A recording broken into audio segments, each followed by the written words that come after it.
And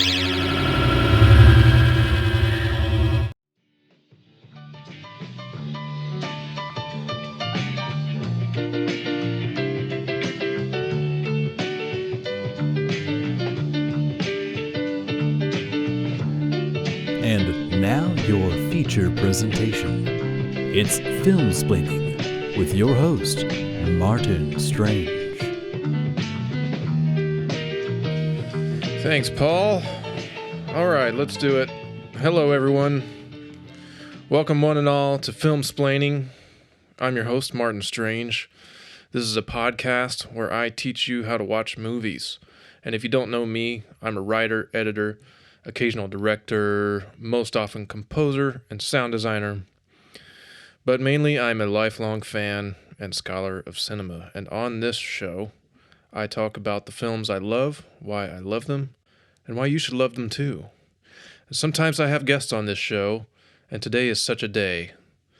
Because today we are talking about Fear and Loathing in Las Vegas. The film from 1998, directed by Terry Gilliam, starring Johnny Depp and Benicio del Toro, based on the book by Hunter S. Thompson. It is a savage journey to the heart of the American dream. And with me today to talk about this film is a fellow lover of this book and of this movie, a person I've had many deep conversations about cinema and literature with. He is a writer, author, poet, and professor at Northeast State University. He's my good friend, Ben, the Beninator, Big Benny, Benny and the Jets. It's K. Matthew Bennett, everyone. And we had such a great conversation today that I won't bore you with any more nonsense here. We're gonna get right into it. Here we go. I'm gonna do my best. Well, actually, I'm gonna do my best Johnny as Hunter, or Johnny as Raoul, I should say, because I just watched this and he's doing something really funny. That's like doesn't even really sound like Hunter, but he's like approximating it in some way. We were somewhere around Barstow on the edge of the desert when the drugs began to take hold. There it is. How's that? Was that good? And that was brilliant. That's brilliant. It's almost a little too old man-ish, but yeah. Which because Hunter is like he's like more up here. He kind of does it. Like Johnny gets the cadence right, but the voice is completely different. It's a little too deep. Yeah. Which Johnny's voice is very deep, which is interesting with his performance in Charlie and the Chocolate Factory. Yeah. Which is totally like changes. Bizarre. And Edward Scissorhands. That's right. Yeah, he's very high pitched in that too. Yeah, I forgot about that. Just very quiet, I think, as well. Do you have what's your favorite line from this movie? My favorite line in this, I think you know what it is, but it's so how much for the ape? Mm-hmm. Well, what's the whole line? What is it? Listen, let's get down to brass tacks here. How much for the ape? Yeah. and then the guy goes, "How much you got?" Yeah, laughs and then asks how much he's got, and then of course later we find out that the ape has like killed somebody. So, and you know that the porcelain like giant gorilla, which is it's either out front of the casino or it's like when they're walking into the whole circus bit. According to Johnny Depp, that gorilla now lives in his yard.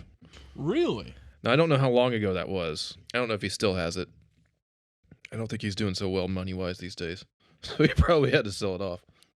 There's stuff in this, and I mean, obviously it all comes from the book, but there's things that no human being would ever utter at all. Look, there's two women fucking a polar bear. And then Gonzo goes, "Don't tell me these things, not now, man." How much they pay you to do that bear? Excuse me? Don't fuck with me now, man. I am Ahab. That's when he's got the curtain rod at him. The shower pole. What does he say? He's like, I'll skewer you with this goddamn thing or something like that. I'll shove it right down your throat. While Gonzo is panicking in the bathtub. Yeah. I was right in the middle of a fucking reptile zoo. Somebody's giving booze to these goddamn things. Though the effects with that that scene of the reptiles, that's wild to me. So do you know? I have a good bit about that. The lounge lizards were designed by Rob Bottin. Do you know who Rob Bottin is? I do not. No.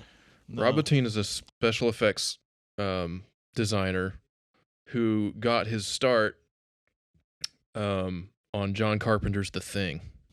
That makes sense. He designed all of the creature effects for The Thing when he was like 18. But yeah, that scene is like, and I always forget it every time I rewatch it. I always forget how like graphic it is. Yeah, it's like in my mind, it's just like a bunch of lizards kind of running around, but they're like truly going at it, and like there's like blood everywhere and all manner of fluids. I was going to say it's probably the most bizarre scene in the film, but yeah. I mean, when discussing a film like this, I feel like that's. I think for me that is probably the most. Everything else in the film is pretty. every scene is bizarre. Well, it's not so much that every scene is an average Tuesday for me or something, but I think that scene for me is the most bizarre. However, probably something that really tickled me yesterday when I rewatched it was when they go to see Debbie Reynolds. Something about that whole bit just like gets me, and how she's how it's actually her talking in the background. Yeah, and it apparently what she's getting ready to play is Sgt. Pepper's Lonely Hearts Club Band, which is why they come out of there like laughing. That's why they like go into hysterics. And then Hunter has that line. Well, Johnny as Hunter as Raul, which I want to get back to in a minute. Yeah. He has that line like it was a effing time capsule in there. Yeah. And then there's that picture of Debbie Reynolds that he like talks to or whatever. Yeah, there's one scene where he looks like he's like praying to it. He's praying. Yeah. Yeah, which is I can't say I'm very familiar with. I'm not a fan of Debbie. I haven't spent a lot of time studying her discography. I only know her as Carrie Fisher's mother. Yeah, that's about it.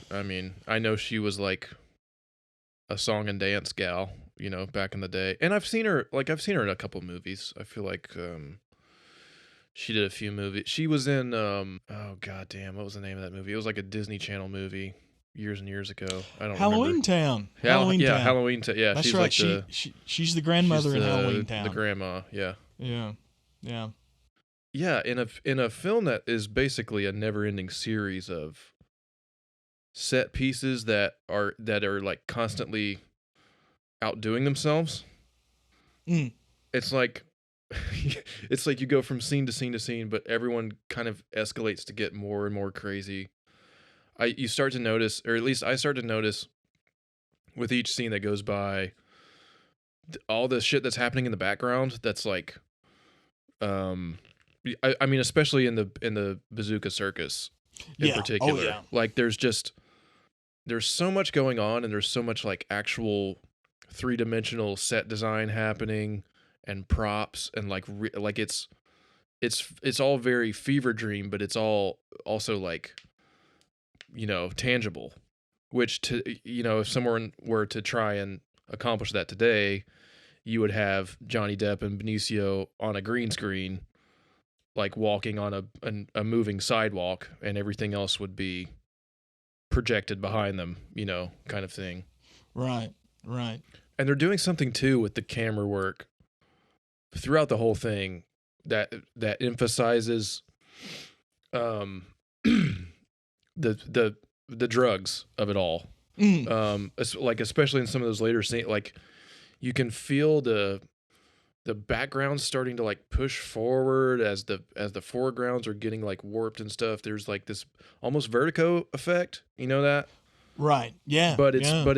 but he's doing it with these like wide angle fisheye lenses, which I don't really think I'd ever seen anything like that before. And I know things have been done like that since, but this feels very specific in that way. Yeah, I've never. I'd have to, admittedly, now I want to rewatch the film because I wonder if the camera work is specific to the type of drug you're on. They're on. Excuse me. But you're kind of on it. You are kind of on the drug as well as you're along for the trip.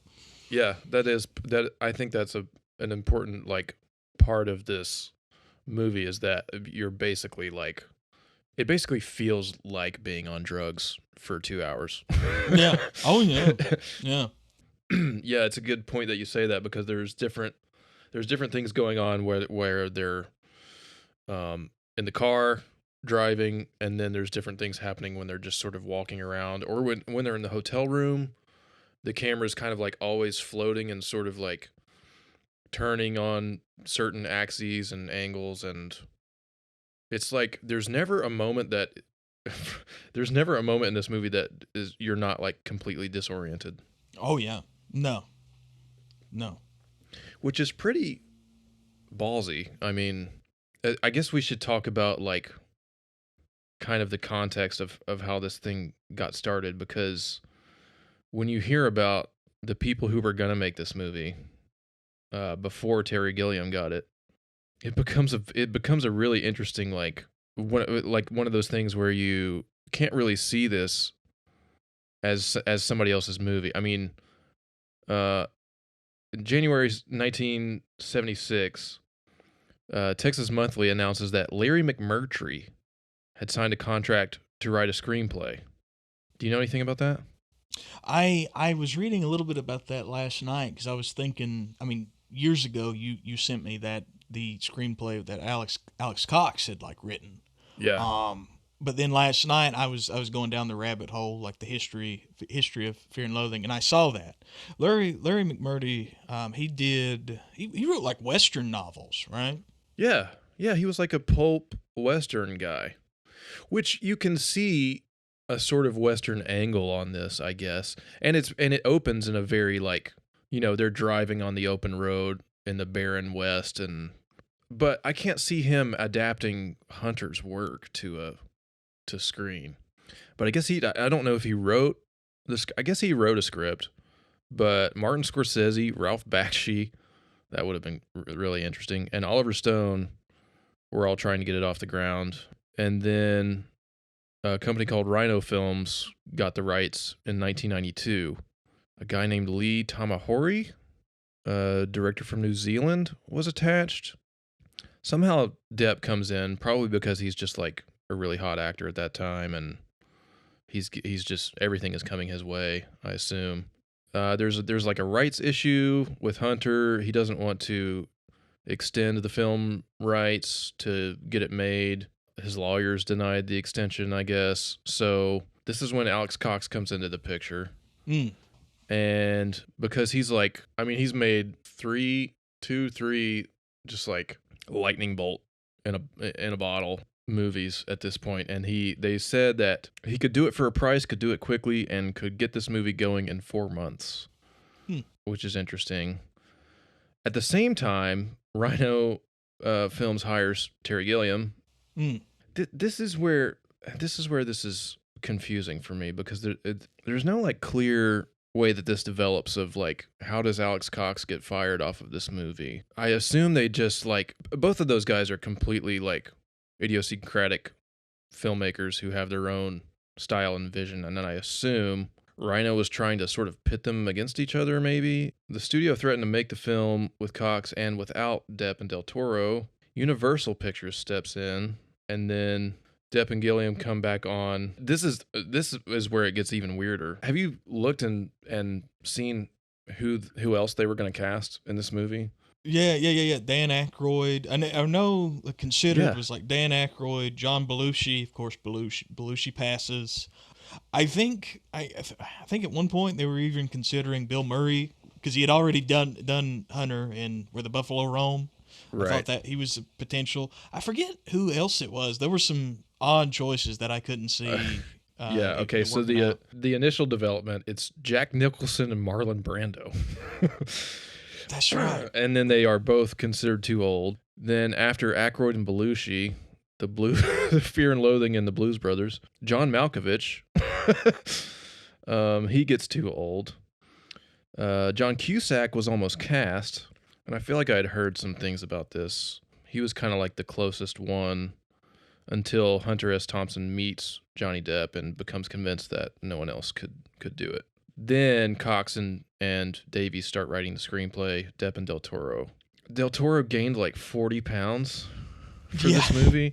I was watching it and thinking like, I was actually wondering if it was a prosthetic or if it was him. I guess throughout, the more scenes you see, it becomes painfully obvious that it's him. Even like with a character that hasn't really, I guess he was portrayed once, right? By, it's Peter Boyle. So Peter Boyle plays him in Buffalo Rome. But other than that, there was no other than the descriptions of the book, and I guess the description of Oscar, the real life lawyer, there's no real reason for him to do that, which is really funny. I was reading a little bit last night about Oscar, as we know, Oscar, the gentleman who Dr. Gonzo is based on, ends up disappearing in 76. No one really knows what happened. We assume he's dead. Yeah. But I was reading that already when the book takes off, Oscar was very upset with his portrayals in the book. I'm sure he was. As because he was not a 300-pound Samoan. Yeah. Which I think I saw something that I forget. I think it's actually Ralph Steadman who says it, or the head guy at Rolling Stone who was over Hunter during his time there. Jan Wenner. Yeah. He said something along the lines of if Hunter insulted you all of the time, the more he would just aggravate you with little stuff like that, the more he loved you. And so I wonder if really it's just how much Oscar meant to Hunter was through his portrayals as this sort of problematically portraying him as this racial stereotype almost.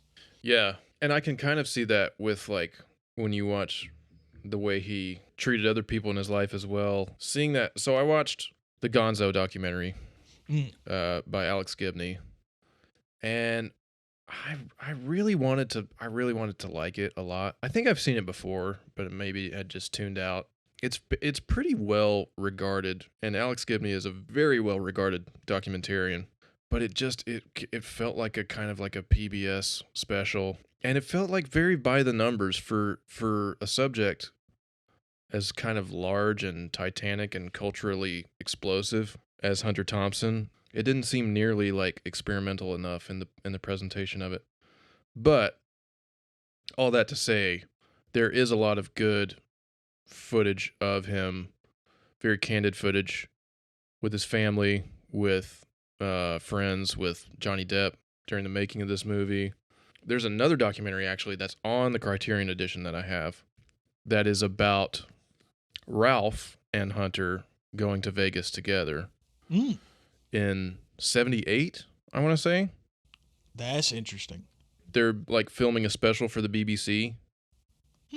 The point of the special is to sort of try and get to know them as people, but they, of course, kind of choose to masquerade as their characters, and it's a really fun little, it's 50 minutes long. It's a really fun little ancillary kind of addition to the text that I much preferred to the actual, cradle to grave documentary that Alex Gibney made.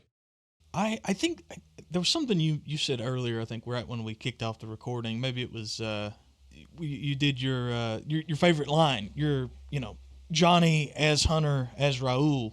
There's something there I wanted to touch on. There's something interesting I think it's present in the film and it's very, very clear in the book. Just across Hunter's life, really. There's this thing going on, and we get a little bit of it at the film. There's a line where a bellboy mentions well, this message is for Thompson. Do you know who that is? And if you don't know anything about these people, you just assume the character is Raoul Duke. My point being, there's something interesting going on here of like, so we have the character of Raoul Duke being played by Hunter S. Thompson, who is being played by Johnny Depp, or at least that is what we are presented in the film and how I understand it. Right. Similarly, we have, I forget his full name, but we have Oscar sort of masquerading as, I think you used that word excellently, Dr. Gonzo. And we see like glimpses of who these people really are. I think for Raoul, like Duke / Thompson, it's the scenes when he's riding. That's when we really see like who these people are. Similarly with Gonzo, I think like some of the scenes where he's more calm, honestly, I think that where he gives like the legal advice, still a little boozy, but I think that's where we really see who these people are. Yeah, especially for Hunter. I mean, those scenes where he's actually sitting at the typewriter is the only time that the film actually slows down and takes a look at him and is like, it brings you back to like, oh, he is actually still on an assignment. He is actually still like, like he still has work to do. He's been tasked to cover this motorcycle race, and obviously everything else just sort of takes the front seat and takes over. The playing a dude disguised as another dude, to quote Tropic Thunder. Yes. Yes. Is really interesting, and even more so when that whole trip sequence is happening and they have the stroke of brilliance to actually put Hunter in the film. Yes. And Depp runs into him and he's just sort of staring at him. I don't know if you've seen any of the behind the scenes stuff. There's a take that they're doing of that was Hunter's favorite take of all the ones that they did, where he kind of gets up and jumps and sort of like pushes him away and yells at him, and Depp does his crazy kind of like pantomiming that he does, which we should also talk about his physical performance in this. But they didn't use that one for whatever reason. I guess Gilliam liked a different one where he's more or less just kind of, he's almost a ghost, I guess, even though he's the future kind of older. To see your older self in a flashback is just funny. Yeah, that there's all this like he's on Dip as Thompson just for that brief few seconds. I guess he's supposed to be on various substances. It's not really clear what, but those few seconds, just it's kind of solemn. Really, you seeing old Hunter look at his like younger self. I think that might be why they go with that take, and that sort of meshes well with the whole high watermark speech. This sort of reflecting back on like Hunter's life thus far, and the sort of the malaise over the failure of the 60s revolution, that sort of thing. Yeah. That's not to say that, all this to say, I'm not saying that Hunter S. Thompson lived a failed life. No, not at all. I think he lived a life that we should all admire. Yeah. With all of his faults. However, I still think in that moment, Hunter's looking back, it's almost like he's looking back at his younger self and thinking like, almost a symbol of like, yeah, how you doing? Right. He's not really shaking his head. He's just kind of looking back and grinning. Yeah. And that's really emotional for me. Yeah. Just the acknowledgement. No regrets. Right. The bringing up the failure thing. I've got the in the booklet that comes with the Blu-ray. There's the jacket copy that he wrote for the book. I guess as it was coming out, he considered it a failure of gonzo journalism. Said it was an experiment comparing these things to, and we should just kind of give a brief like primer on this whole concept of gonzo journalism. Yes. That's the through line of the book, of the film, arguably of his entire career. This is from Hunter S. Thompson. It is a style of reporting based on William Faulkner's idea that the best fiction is far more true than any kind of journalism, and the best journalists have always known this. Which is not to say that fiction is necessarily more true than journalism, or vice versa, but that both fiction and journalism are artificial categories, and that both forms, at their best, are only two different means to the same end. I think that's a pretty remarkable way to look at your body of work that is ostensibly, journalism should be objective, right? Right, yes, yeah. To think of it in terms of like truer than fiction, or a fiction that is truer than reality, Some of the stuff, this is all like the things he kind of had to go through. It started with Sports Illustrated. Right. He said, I sent Sports Illustrated 2,500 words instead of the 250 they asked for, and my manuscript was aggressively rejected. They refused to even pay my minimum expenses. Rolling Stone becomes, I guess, the only magazine that he feels will actually publish this. Began writing it during a week of hard typewriter nights in a room at the Ramada Inn, a place called Arcadia, California, right next to a racetrack, where, of course, I guess he was probably betting on the horses. Probably. Heavy track buffs, horse trainers, ranch owners, jockeys, and their women. I was lost in that swarm, sleeping most of each day and writing all nights on the Salazar article. And what is that? So that's the booklet for the Criterion edition? Yes. So this is the jacket copy for the novel, but there's also a great essay in here by someone named Jay Hoberman called "A Pint of Raw Ether and 3 Reels of Film," outlining the movie in a way that's both like praising and sort of like acknowledging its faults, acknowledging the problematic material, how dark it gets at sometimes, which I never like. Anytime I watch this movie, I don't really often think about how dark it is, but then today I was watching it, and the stuff with Lucy and general, just like the scene when he wakes up with the microphone taped to his face and the dinosaur tail. There are some. I have to pull some quotes from that. Oh, here it is. So this is when he wakes up. When I came to, the general back alley ambience of the suite was so rotten, so incredibly foul. How long had I been lying there? All these signs of violence. What had happened? There was evidence in this room of excessive consumption of almost every type of drug known to civilized man since 1544 A.D. What kind of addict would need all these coconut husks and crushed honeydew rinds? It was too savage, too aggressive. These were not the hoof prints of your average God-fearing junkie.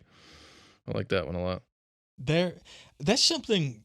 I think that was one of the first things I wrote, because I have several questions. I mean, who doesn't as they watch this film? But I think the biggest question I have, I mean, we hinted at this earlier. It's like, so what is normal in Fear and Loathing in Las Vegas? Yeah. Like, so we know, like, as a story, so we know what's supposed to happen is that, like, Duke and Gonzo are going to, like, report on the Mint 400. That doesn't happen. Right. I mean, it's from what we can tell, from what we're visually shown, it's just like there's no way to tell who the winner is. Yeah, there's just clouds of dust. Yeah, it's literally just like clouds of dust. No one can really tell who's winning. I tried to figure out, like, through looking at the Mint 400, how a winner is determined, and it's funny enough, I can't figure out how a winner is determined. It's not really clear.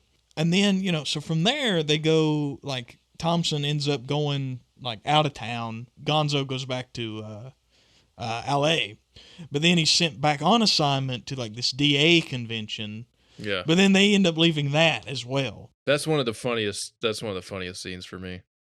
Always the guy talking about the side effects of drugs. A sign of a drug addict will have dried semen on his pants. Yeah. The 4 stages of marijuana addiction. It's like groovy, right. rad, hit. It's just like someone who is supposed to be like an officer of normalcy is just totally out of touch with what actually is, which is fascinating because our two protagonists are two people on copious amounts of substances. Yeah, every possible one. And it's like, I think we hinted at this earlier, it's not like, it's something that they never really do anything that bad.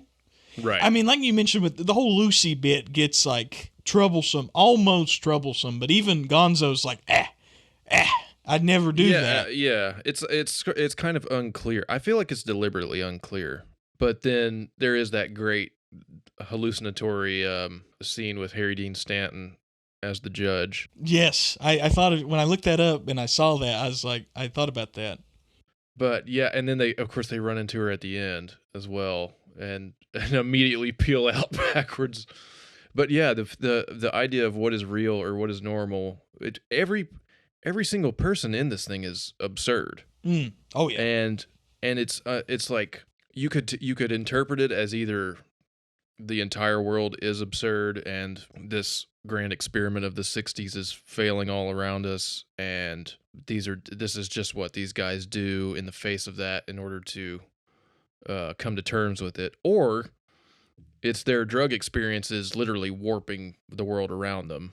In some cases, of course, with the lounge lizards and the things that he's hallucinating. Benicio del Toro in this movie is terrifying. Oh yeah, yes. He's just utterly obscene, and I don't know if he's malicious, but there's an air of menace to him, which I feel like the most apparent part of that is the scene in the diner towards the end when he cuts the phone line and sort of walks behind the counter, gets the entire lemon meringue pie and sort of shoves the dollar bills in her blouse. That's where it's like, okay, this guy is out of control. He could kill someone at any minute, and you're almost waiting for like Raul to just split. Yeah, well, like, just leave this crazy person behind. When I was rewatching that scene last night, it's almost like watching again Depp as Raul as Hunter. It's almost like he comes to for a second, like, wait a minute, this is getting too dark, too much, because he like comes back in almost to apologize. Yeah, it almost looks like, but he doesn't. Mm-hmm. He doesn't, and I think for Thompson sort of also realizes that would be out of character for Duke, right? Yeah. To apologize. There's nothing really. Again, that's honestly, the more I think about that diner scene, I think that really shows sort of the dark underbelly of that sort of drug culture. Oh, for sure. From what I've like read and studied, I would argue that is really what leads to the downfall of the 60s. It's just people riding too high on their own supply. Eventually, there needs to be some sort of like rules to the madness, or else it all falls apart. Combine that with the cultural significance of the Manson murders and the Altamont Speedway incident. It all just comes crumbling down. I was about to say Altamont as well. Yeah, I'm glad you mentioned that. And it's done a thing of something I was thinking about last night. At Altamont, only one person dies. It doesn't. I don't think it matters. It's the cultural significance, what people are seeing on television. And I think that's an element as well in this film, is like what's being seen, what is interpreted, like at the diner. Mm-hmm. And maybe that brings me back to the scene. It's like maybe he knows just by like going in, and he puts the plate back down. That's right. He is going to like take off with his meal, but then he puts it back down. He kind of walks out with it. I think that's his form of an apology in that moment. Right. Yeah, to bring the plate back at least. But yeah, I really think that, funny enough, one of the things I noted about Del Toro's performance, or something it reminded me of, is the actor who plays Anton Chigurh in No Country for Old Men. Yeah, Javier. Those two, Javier Bardem. Both of those actors have very similar energy on screen to me. Yeah, I can see that, and certainly in like the more menacing. I mean, the character in No Country is much quieter. True. And much like, sort of like much more internal. It's much more internal performance, where this is just like out. It's all outward. Yeah. It's all this. I love the scene in the elevator too, with Cameron Diaz when he's getting in that guy's face. Again, these wide angle, very claustrophobic, tight camera angles, tight shots. There's in the opening sequence when they switch over driving, One Toke Over the Line comes on the radio. Yes. The camera literally zooms so far into Benicio's face. It's like 1 inch away from his face, and he's like yelling the lyrics to this song. That's the point where like you're just gonna be along for the ride. Yeah. Right. Which is like there's of course a good line that mentions that too. You and I have both I feel like mentioned the line, I think I'm getting the fear. Yeah, that's. I feel like that's one that comes back quite a bit. Yeah, it's interesting. That's when they're in Circus. Mm-hmm. And that's then to which that's Gonzo who says it. And then to which Hunter says, but we're on the vertex of the American dream. We found the main nerve. Which, going back to sort of like the sub-narrative of this, and this is even in the subtitle of the novel, is that they're looking for, quote-unquote, the American dream. Right.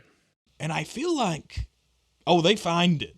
But I don't think it's the dream that, that any of us really want. Yeah, it's unhinged, unfettered capitalism. Mm-hmm. I think that's it. Yeah.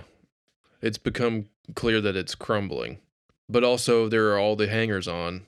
There are all the people who are still betting, still playing the slots, still, trying their hardest to make something happen, I guess. It's the only game in town, so you might as well play. Yeah, exactly. And I think Hunter realizes that as well. Like, as the character in the movie is like, it's the only system we know, so might as well play along on or off of various substances. Yeah. The possibility of physical and mental collapse is now very real. No sympathy for the devil. Keep that in mind. Buy the ticket, take the ride. Oh, the classic. Yeah, buy the ticket, take the ride. That's which I think is that's like on the poster. Yeah. I think. I think so. Speaking of sympathy for the devil, that's the song that he's listening to in the book. Mm. Now, this says the rights to play that song in the film were too expensive for the production's budget. But they play Jumpin' Jack Flash at the end of this movie. Yeah, which is around the same era of the Stones. Like only a couple of years. Yeah, it's only a few, which is like, why could they not? It's almost like as if they made a choice to play that instead or something. Which, I mean, this soundtrack is just one needle drop after another. Mm-hmm. I can only assume that the budget for song clearance was stretched as far as it could go. Oh yeah, because of all the songs. For Your Love, The Yardbirds. Yeah, and, that's a great needle drop. Yeah, they get Tom Jones, and they get all these old like 50s like song and dance like Vegas. Perry, what's his name? Perry Como, I think it is. Like those types of tracks. Yeah. Which I imagine still in 70. Well, no, hold on. They're not making this film in 71. In 98, as old as me, they're still probably expensive, depending on who owns them. Well, there's a good bit about that actually, sort of talking about like when this film was released.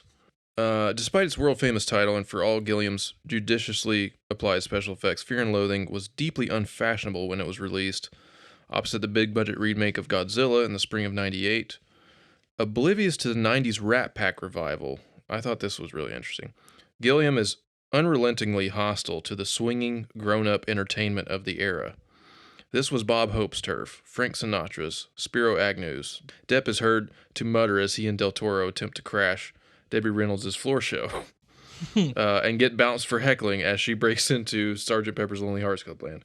So it's like they almost are juxtaposing the modern Vegas with the Vegas of 68, 69, 70, Yeah. The Rat Pack revival. I just thought it was interesting. There's another good quote from this essay by Jay Hoberman, ways to describe this movie. This is something like a Fellini Cheech and Chong. This is a lowbrow art film, an egghead monster movie, a gross-out trip to the lost continent of Mu, a hilarious pain to reckless indulgence, and perhaps the most widely released midnight movie ever made. Which is cool. I would not really think of this movie as a midnight movie per se. I think it certainly could be. We were talking about the lizard scene earlier, and I was thinking, like, one could argue this is a horror movie in all regards. Yeah. Even that opening is very horror movie-esque with, Mm-hmm. that cover of Julie Andrews, My Favorite Things, playing, the blood splatter. It is, Yes. and the Vietnam War protest footage. Right. It is arguably a horror movie. Which I have to say that I feel like that had to have been left over from Alex Cox's original treatment. I mean, being who he is, and especially like making Walker in '87, And he does still get a screenplay credit. Gilliam rewrote the entire screenplay in a few days to fit his unique creative vision and style, while staying true to Hunter S. Thompson's writings. I do feel like he is really the only sort of aesthetic stylist who could make this kind of thing work on screen. You know, I try and think of who else like at that time could have done it. I think Oliver Stone would have been interesting, and you see kind of a bit of that energy in Natural Born Killers. Sort of with the hectic camera work and the wild kind of acid flashback aesthetics of that. But I feel like Terry Gilliam is really the only person who can translate the energy of these words onto screen in that way. Oh, absolutely. And when I think about somebody like John Cusack or somebody else playing Depp's role, it doesn't make any sense to me. I just feel like he's the only guy to do it. I could see Cusack doing it, mainly just because there's that picture of Cusack, Hunter, and Depp cruising Vegas. All smoking cigarettes, like drinking in the Red Shark, as a matter of fact. However, I think I guess I would argue a month's, or I forget how long it was that Depp lived with Hunter, but Depp lived with Thompson for quite a while. I think it was several months. I think it was like 4 or 5 months. Several months, and like studied his mannerisms, which Marty, you mentioned the sort of the I forget the word you used, but his sort of like physical performance, like what he did, it's brilliant, and I think that shows. I think Depp is really the one who sends it home through his sort of method acting study there. Yeah. Also, I think one of the reasons I think Thompson goes to bat for Depp is they have that bond over being both from Kentucky. I forget if I've read it or I've watched it or both. Depp himself has said when Hunter found out that Depp was like born in Kentucky, that Thompson wanted everything to do with him. Yeah. Which they wrote letters.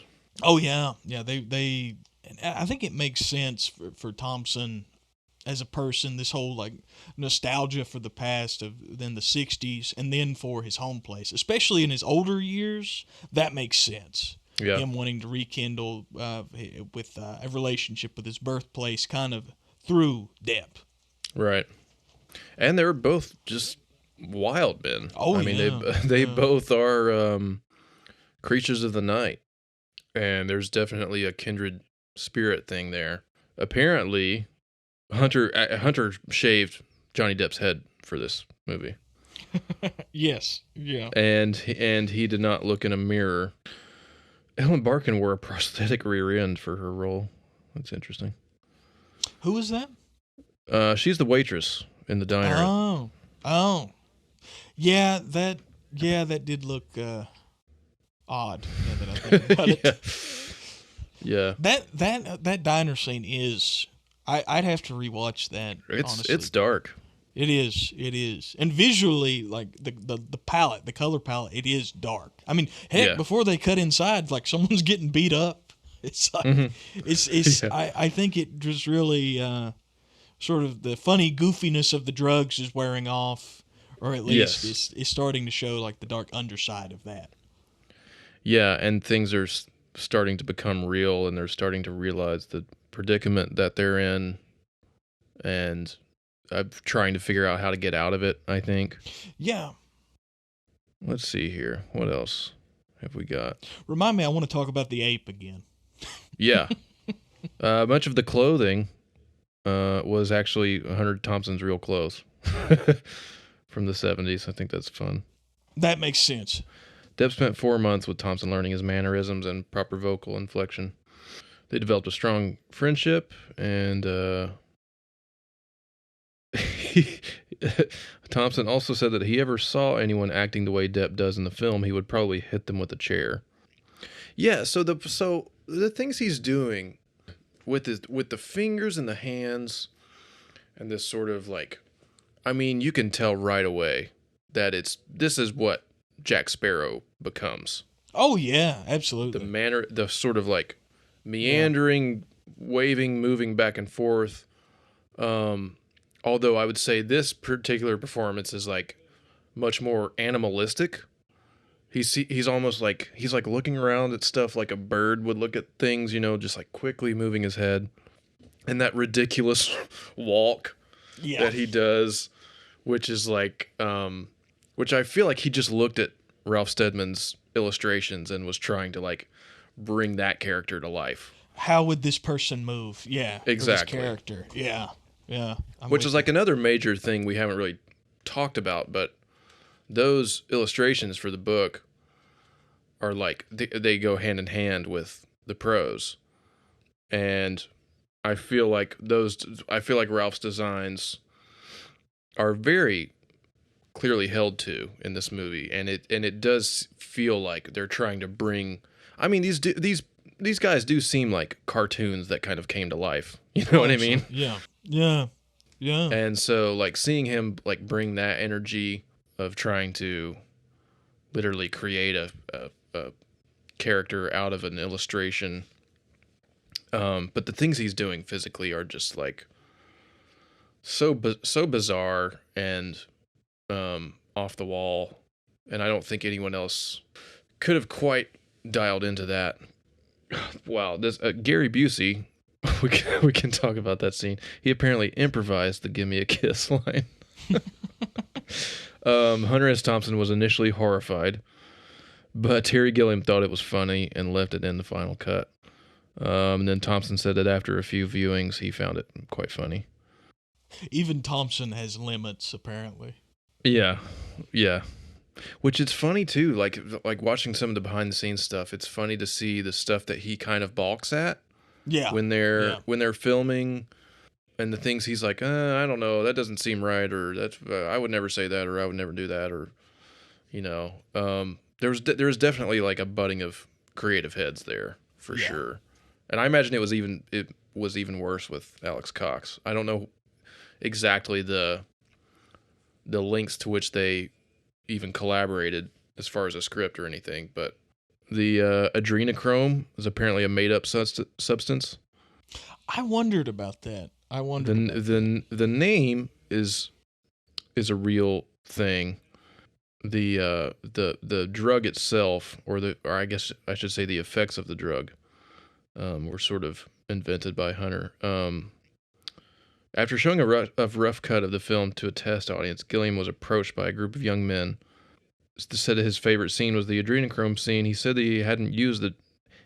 he had used the drug, and that Gilliam had captured the effects perfectly. Gilliam didn't have the heart to tell the kid that it was made up, and just went along with the story. That's kind of sweet. That's wild. What else? So you're a car guy. Tell me about the cars in this movie. Car, yeah. So there is and this goes back to the book. There's the Red Shark is a early 70s like Chevrolet Impala, convertible, obviously. Still a very nice car for the time, but still would be, it's your summer cruiser. It's a nicer, still Chevrolet has always been a working man's automobile. That's what I like about them. Whereas, then we get the White Whale, which is interesting because there's that line about Ishmael. And that's the Cadillac convertible, which was even more expensive, top of the line, very fitting for a film about Vegas. It's a Vegas car for sure. Which makes it that much more hilarious that they take hammers and like bust fruit on the hood of it. Well, when he pulls out of the lot, he just like peels out over that curb. Yeah, and the guy comes up and is like, "Wow, you were going what, 45, 50 miles an hour?" Is that in the white? Is that in the Whale or in the Red Shark? I think. Well, no, maybe not. Because I think Gonzo's with them then. So I think it's the. Regardless, they put these cars through the ringer. Now hindsight's in the value, but then it would probably be nothing on cars like that. Granted, now then to take a Cadillac convertible, like early 70s Cadillac convertible, off-roading, and then through a fence. Through the fence. Maybe that's a little bit, but maybe that's, but otherwise, hitting the curb at 40, they could probably take it. I kind of wondered how some of that, I could be wrong, but like, there's not really any shots that I can see that are being done by stunt drivers. No. Because the camera is always so close to them and is always focused on them that I feel like it's really him driving that whole scene where he cuts across the highway and across the desert to get to the airport. Oh, you think so?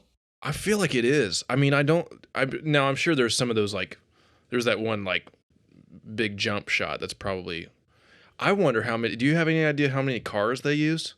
For this film, I mean, you're probably... I mean, they had to have 2 or 3 of each of them, I would imagine. Yeah, for the stunts. The rule of thumb, I know for, like, Christine, John Carpenter's Christine, they had, like, 20 58 Plymouth Furies. Mm-hmm. So for something like that, and that's the 80s, so for something like this, 98, value of, like, yeah, I'm going to say they probably had 3 or 4 of each automobile. For the ending, you're going to need one to just absolutely trash. Yeah. One to at least, like, have sit there. So there's probably one that probably doesn't have a motor in it, at least for both of them, which is common. And then 2 to just kind of keep around just in case. Right.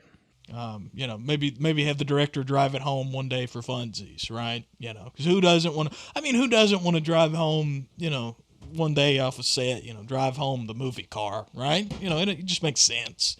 So Hunter did have I think it's a 71 Chevrolet Impala convertible. Right. I don't think it's the one used in the film. Oh, I doubt it. But Depp did drive it. Not in the film, but it is recorded that he did drive it. In fact, in that picture I was talking about of him, Cusack, and Thompson, I think Depp is driving. Wow. Those things, too, let me be clear, they would not be easy handling. They're land yachts. Yeah. That's the era of the land yacht. Yeah. The gas crisis hasn't really hit yet, but it's coming. Still, cars are big, beefy, have a lot of speed, which is why I think it's also called the Red Shark. Yeah, they're enormous. They look so huge, and it's only like, it's of course exaggerated by the lenses that he's using. What do you think of Tobey Maguire in this movie?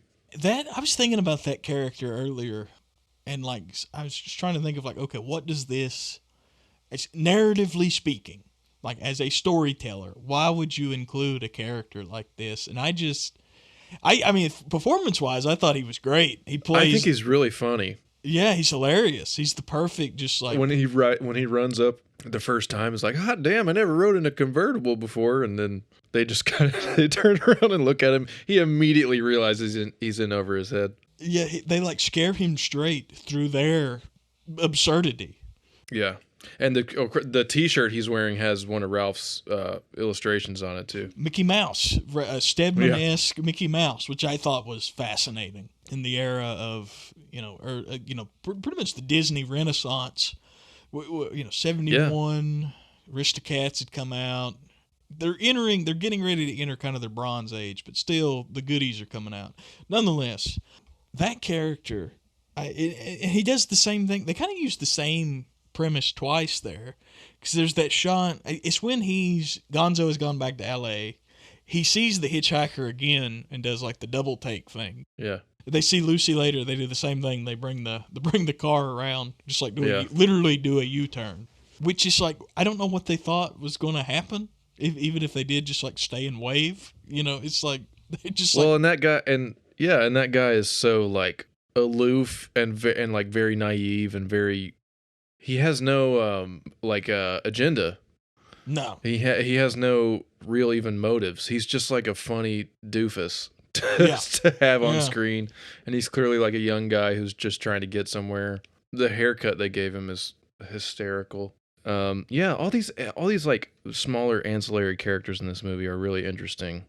One that comes to mind is the Lacerda, the photographer. Yeah. Because it's just like nothing that is said to him by these two like sinks in. Right. So it makes you wonder either, okay, what are they actually saying? Mm-hmm. Is that being like comprehended by this other character? Or are they just really, is everyone else in this film just really that aloof? Like, is that just really Vegas at the time? People are just in 71 just speaking gibberish to each other? Yeah. Well, yeah, even Cameron Diaz's character, when she's talking about like, we're trying to get footage of and like the way they're acting towards her, and she's just kind of like, ditzy and like and just like weirdly not like really threatened by them, or everyone else almost seems to be on their own trip. There's one of the posters from Hunter's campaign for sheriff of Aspen is in this movie. It is, yeah. Which I did not clock. I haven't clocked that any time I've watched it. I need to go screen grab it. I think it's in Gonzo's office when Hunter's calling from the junkyard, claiming to be at the hotel poolside at the Tropicana or whatever. It's the fist and the star, right? Yeah, and the Thompson fist, from what I recall, it's always two thumbs. Something about solidarity. Like yeah.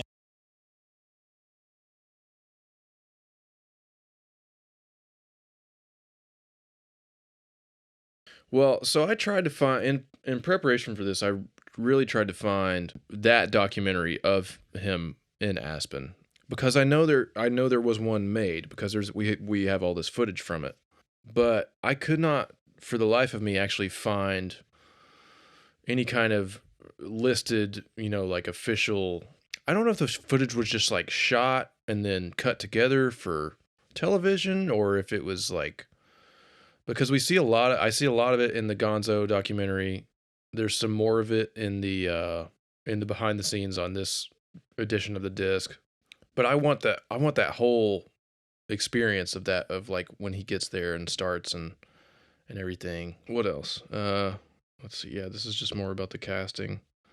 Oh, the ape. I got to get back to the ape. Mm-hmm. There's that.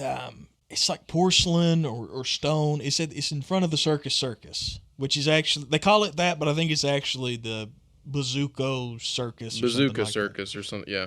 Yeah. That one. So I forgot it was there, but there's that shot where the first time he's like riding out of Vegas, there's a shot of it just sitting in the desert, and it looks like Stedman has painted, you can run, but you can't hide on it. And I love that. But it's also got me curious of the symbolism of apes, and just like speaking generally, just like in literature. I'm curious. Something that did hit me really quickly. When were you first introduced to Thompson? I was going to ask you the same thing. Oh. I think I honestly can't say if I saw this film or read the book first. If I saw the film first, I knew that I was certainly aware of the book. I feel like I read the book when I was maybe 21, 22. So it's been a while. And I probably saw the movie around that same time, like very soon after, I would imagine. Or I saw this and immediately went and got the book. What about you? So it's weird. I was introduced to Thompson because I forget the exact, somehow or another, I was playing Grand Theft Auto 5, as you do in like summer of 2014. And someone had made a fan film of like the first couple of scenes of the film.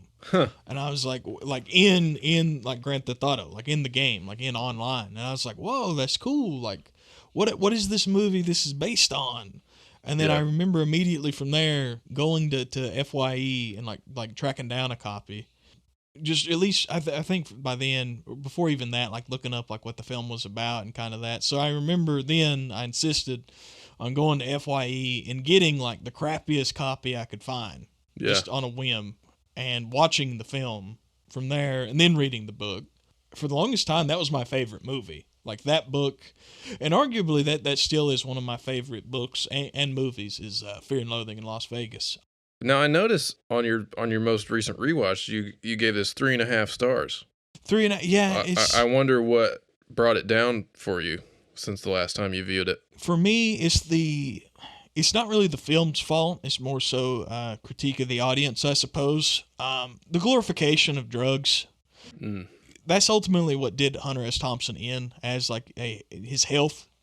So I think for me, it's just people who watch the film and like, it's like, yeah, it's okay to do a bunch of drugs and alcohol, and who cares what happens? Because Gonzo, it's like, no, I think really this film is a testament to the time it was made, 1998, but also when the story was written, when it's taking place, like sort of the living in the malaise of the failure of the 60s, but also the incoming Reagan, well, that's coming. Yeah. The incoming, like, Nixon years, Vietnam's not over yet, so just sort of living in the jungle of that, really. I've talked to a couple of people who've also seen this film and sort of call it their own or call it their favorite, and it's sort of like, yeah, I just love the drugs. Like, they'll tell me that, and I'm just like, yeah, they're kind of missing the point then. That's the whole point, is like not the, honestly, this is the ultimate like anti-drug film. Yeah. Something else I was reading in this was the threat of Nixon possibly getting reelected in 1972 is a big through line in the whole production of the book, and even like just the kind of stories that he was working on then. And then, I mean, I guess Fear and Loathing on the Campaign Trail comes right after, right? Or is that later? Yeah, it's literally 1972.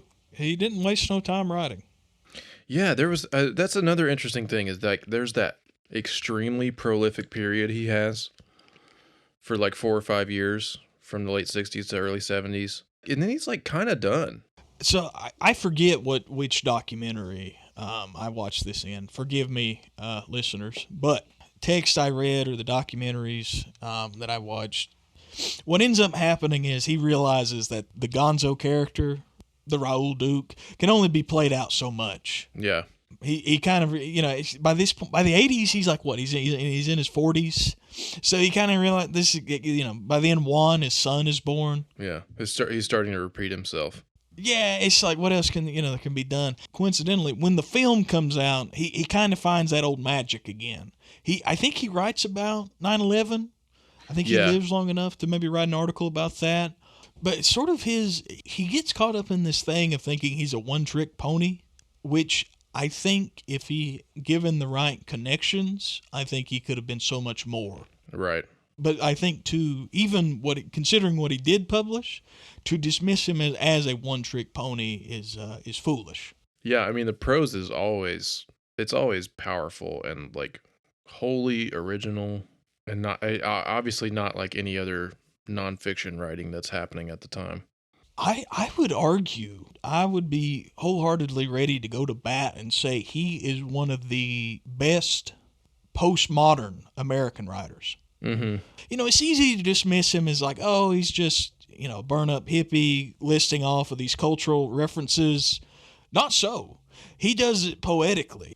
Honestly, that is, I think, what makes Hunter S. Thompson so fascinating and brilliant, is that there's all these cultural signifiers, things that on the surface that don't really, they're references to things that don't really matter that much, but bringing them together in this way, and the way that he did, has never really been done before. It never really will be done again. Yeah, I think so. And I think it's not so much a thing of like, oh, look at all this, my knowledge. It's no, look at all of these things happening always already to us in our modern age. Yeah, it's hard to imagine somebody writing in this way about like the TikTok generation or something, because you can't really equate those things. I mean, I feel like somebody certainly should make some kind of Fear and Loathing for whatever this moment is we're in now. It's like you said, there's never going to be anything quite like that again. That kind of voice even is just like, it's not even something that would be commercially viable now. Not that he was even particularly like commercially successful, but he was incredibly well known and like a huge cultural figure for a very long time. And he is in the Norton Anthology now of American literature. It's not Fear and Loathing in Las Vegas in its entirety, but it is part of the text. Is in the Norton now. Any other scenes stick out to you? Anything we didn't talk about? We touched on the high water mark. I thought it was interesting they used that clip of Nixon right before. It's after he's taken the adrenochrome and he's sort of like drifting off into sleep, and he talks about, it's that Nixon moment. What's interesting is that Nixon moment where he talks about the great silent majority, and then it cuts to sacrifice. And I thought that was interesting. something that's going back to something we talked about earlier. I thought that sort of, why repeat that? Why make that editing choice? And I think it's sort of the some folks, I think Thompson would be one of those, sort of regard that the promise of the revolutionary 60s is really sacrificed for the security of the 70s, of the Nixon years. And that sort of gives rise to the kind of like radical conservatism. Yeah. Oh, yeah. That eventually just snowballs on itself. Look at what all these dirty hippies are doing. Yeah. And all people are getting killed, and they're just hanging out in San Francisco, or at least that's what's being shown, right, on television. It only makes sense that they turn to Nixon, and Thompson knows this. Right. I forget who it was who he was such a vocal supporter of. Was it McGovern? It's got to be, it's McGovern, yeah. I think it's McGovern. Because they both had, I remember both of, the left-leaning candidates had very similar names, and one is, more left than the other. Mm-hmm. So, assuming it's McGovern, he pretty much, he's rubbing shoulders with McGovern. They know each other, they respect each other. Furthermore, allegedly, Hunter does meet Nixon. Somehow he makes his way in, a limousine, but instead of just, pretty much, freaking out on him, it's said that Hunter is actually very polite, talks to him and tries to get to know him. Yeah, they talked about football. There's a bit about that in this what he writes for the book. Let's see here. The week in the first section of Fear and Loathing appeared in Rolling Stone, I found myself applying for White House press credentials, a plastic pass that would give me the run of the White House, along with at least theoretical access to the big oval room where Nixon hangs out, pacing back and forth on those fine, thick taxpayers' carpets and pondering Sunday's point spread. Nixon is a serious pro-football freak. He and I are old buddies on this front. We once spent a long night together on the thruway from Boston to Manchester, dissecting the pro and con strategy of the Oakland-Green Bay Super Bowl game. It was the only time I've ever seen the bugger relaxed, laughing, whacking me on the knee as he recalled Max McGee's one-handed catch for the back-breaking touchdown. I was impressed. It was like talking to Owlsley about acid. I think there's a lesson there that we can really all take away, especially in a time where we're so violently polarized, still being able to have a conversation about football.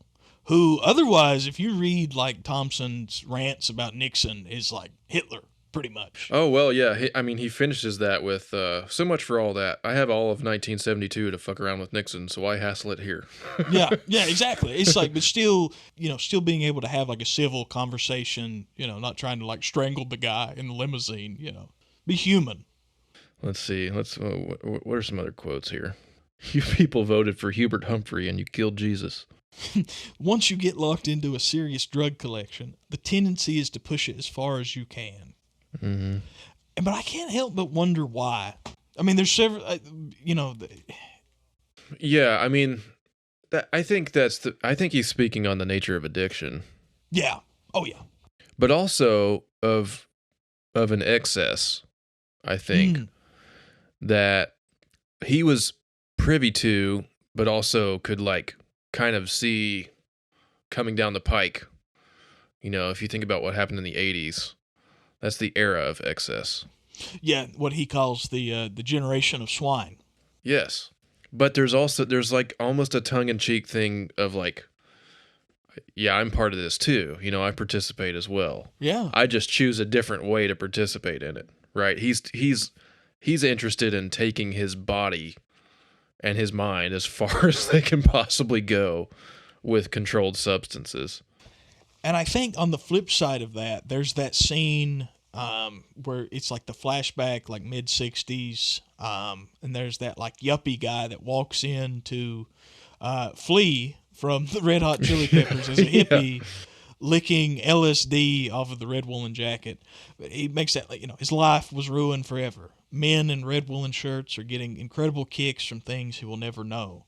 So there's also this thing of living life to the lees.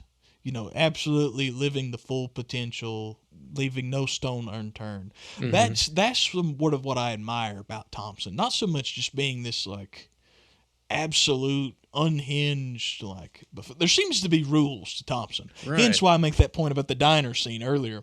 There's rules, and also the whole Lucy bit. And that's what I admire about him. Like, yeah, there are lines that he won't cross. Yeah, absolutely. That's what I admire about him. Sort of being this, I would almost call, I forget, I may be paraphrasing this or quoting it from someone, but this like gentleman outlaw, if you will. Even in his like fisherman's hat and like Acapulco shirt and like large jacket is very like Western-esque. Very cowboy-esque. That's something we talked a little bit about genre earlier. You know, it takes place in the desert. You know, is it a Western? I mean, ostensibly it could be, and it's rather contained. You know, they're basically either driving to or from Vegas, or they're in Vegas. It's a story about two guys who are kind of on the wrong side of everything. Finding the American dream. Yeah, so I mean, ostensibly it could be considered a Western. I think it's an acid Western, if it is one. Oh, yeah. Yeah, there's something that this movie feels to me like Easy Rider. Mm-hmm. You know, it feels like a spiritual descendant of Easy Rider, which is also, in its own way, a movie about searching for the American dream. Oh, absolutely. I think these two together, that would be a good film night, is watching these two together. I think Fear and Loathing takes itself a lot less seriously, and justifiably so. But Easy Rider is such a brilliant film, I should say. But also has its comedic and goofy moments. Oh, yeah, yeah. You know, but it ultimately so sad. I have a hard time watching that one for that reason because what comes of the American dream in that one? Death. Yeah. Ultimately, it's death. the end. Yeah. It's the end of the road, which is horrifying. And I think that is what the real life Thompson, that's what terrified him as well. Mm-hmm. And I think that's why most famously that his ashes, after he is cremated, he has his ashes shot out of a cannon. Yeah. over a field in his beloved, what was it, Woody Creek, Colorado? Yeah, Colorado. Facing it not as a decrepit old man, but as who he wanted to be. He went out with, right. As in poor taste as it is, he did go out with a bang. He did, yeah. What else here? I just love bat country What is that about the bats? Why bats? Why bats? You know, it could have been at crows. It could have been any other bird, really. Yeah, I don't know. Well, to see bats in the daytime, perhaps. Exactly. Yeah. Is probably more disorienting and scary than any kind of bird that could have descended upon them. There's a kind of like inescapable quality of bats. You know, if you're surrounded by bats, there's a good chance that you're gonna walk away with a disease or two or some serious malady. You know, something just hit me, man, that you'll know more about this than I would. So when does Batman get that whole arc? I mean, this might go back to the 30s comics. I don't know. I haven't read them. But when does Batman get the arc that he chooses the bat as his symbol because it's his ultimate fear? It's very early on in the origin. Yeah. I feel like Thompson would know that. Yeah. As a sort of pop cultural figure, I think he knows that. And I think that may be at play here. It could be. Yeah. I think he probably was certainly pretty wise on comic books. And the reason I mention that is because, I mean, it's in the title. Fear and Loathing in Las Vegas. What's the first thing we see is bats. That's what is a bat? Is, you know, in the daytime, it's like weird fear. That's scary. It's something that doesn't belong. Yeah, I mean the movie is full of that. Everything in the frame doesn't belong there. I want to read these selections that are in this booklet here. Yeah, go for it. Instructions for reading Gonzo Journalism by Hunter S. Thompson, November 1971, Washington, D.C. I'm gonna try and do my best, Hunter, on this. Oh, okay. Half pint, 10-inch hypo needle, the kind used for spinal taps and inoculating bulls. Fill this full of rum, tequila, or wild turkey, and shoot the entire contents straight into the stomach, through the navel. This will induce a fantastic rush, much like a 3-4 hour amyl high. Plenty of time to read the whole saga. Gonzo journalism, like quadraphonic four-dimensional sound, exists on many levels. It is not so much written as performed, and because of this, the end result must be experienced instead of merely read.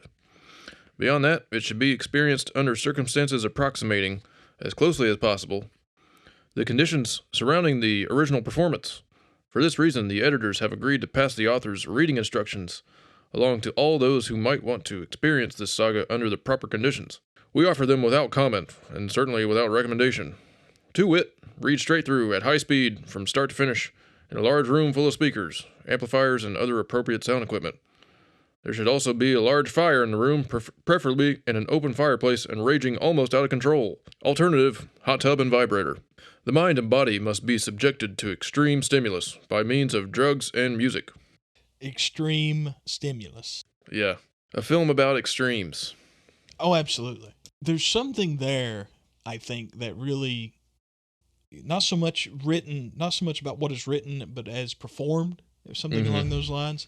I think that really speaks to Hunter S. Thompson as a person and as a writer. It's very, even reading it, it makes you feel sort of, it makes you want to go out like for a jog, or at least for me. It definitely makes you feel sort of, like, I wouldn't say inspired, but it sort of lights a spark. It lights something in you, which is interesting because it's a film about, it's a book and film about doing substances that make you feel some type of way. Mm-hmm. And I think despite its commercial failure, the film's initial commercial failure, I think it is well-deserved its cult status. Oh, yeah, absolutely. Everyone should watch and read Fear and Loathing in Las Vegas at least once. I agree. I think that's the best possible thing we could go out on. I think we did it. Did we do it? We did it. Are we clacking? I didn't know. Were you going to clack? We can. Okay. All right, Paul, take us out. This has been Filmsplaining with Martyn Strange. We hope you enjoyed the show.